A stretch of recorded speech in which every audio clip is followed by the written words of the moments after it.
David, how do you manage a classroom?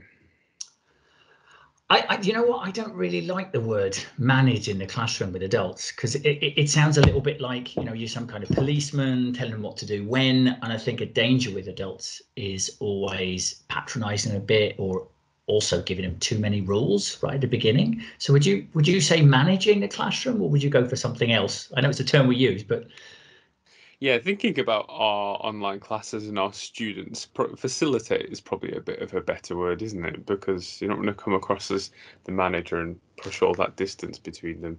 They come with the goal of speaking about a specific topic. They just need traffic management and facilitation. And I guess you need to, in carrying on your analogy, you need to keep up the flow, right? It's all about keeping things moving, isn't it? And you're sort of out of the way, right? You're not part necessarily of that conversation. I think we need to speak almost as little as possible in that, and as you said, facilitate, but allow it to happen. Not get in the way by giving tons of rules or slow it up at the start, but get things moving early on. Yeah, absolutely. And the best place to kind of set that expectation, I think, is in the start of the lesson. If you're dealing with kids, you've got to really make it obvious to them how the class is going to work and tell them. But with adults, adults pick up on nuance, they pick up on the flow of things, and they adapt very quickly.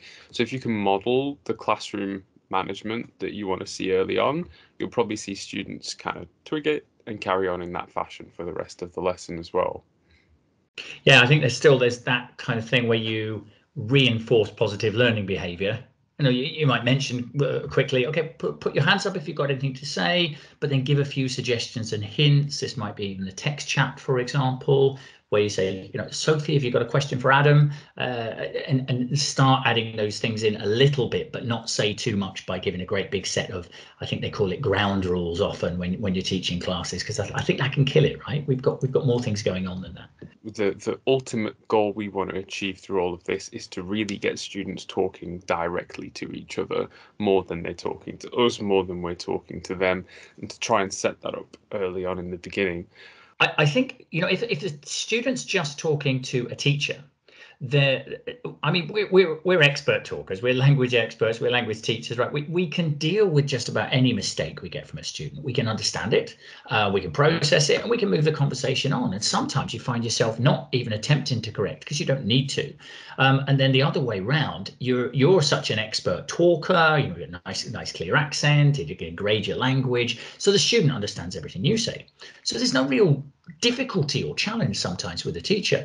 Whereas when students talk together, they're of a similar level, they're struggling with similar things. Their zone of proximal development, I suppose, is similar, and they're assisting each other naturally as they come across these little blips in their language. So I think they get more chance to work through. How you start to talk about a plot for the film. What sort of tense did that happen first? Hang on, what do you mean? What do you mean scene and character? And again, in that film lesson, they start to explore the vocabulary and the grammar, the pronunciation, everything a lot more when they recycle that together and they keep that together in the topic. And I think also a huge challenge is, okay, two students together, great, but a whole class full of students together. I mean, that's your solid gold. That's your magic, Oscar movie moment where you get all the students working together and supporting each other. I think that's what we really aim for in those classes.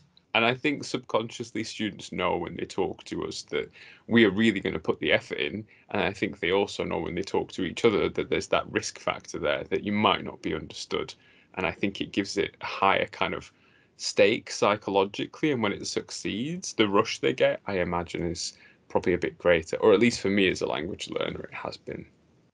So I think for me, when it comes to classroom management, I would think of it as facilitation, especially in our group classes, and to get the class to a point where students are talking to each other so that you, as the teacher, can really focus on what you want to give feedback on, where the lesson needs to focus, and how you're going to have maximum impact. I think if you're too kind of embroiled in every single interaction and it's coming through you, you're going to lose a lot of that attention that you could give to the achievement of that target language. How about you, David? What's most important for you in online classroom management?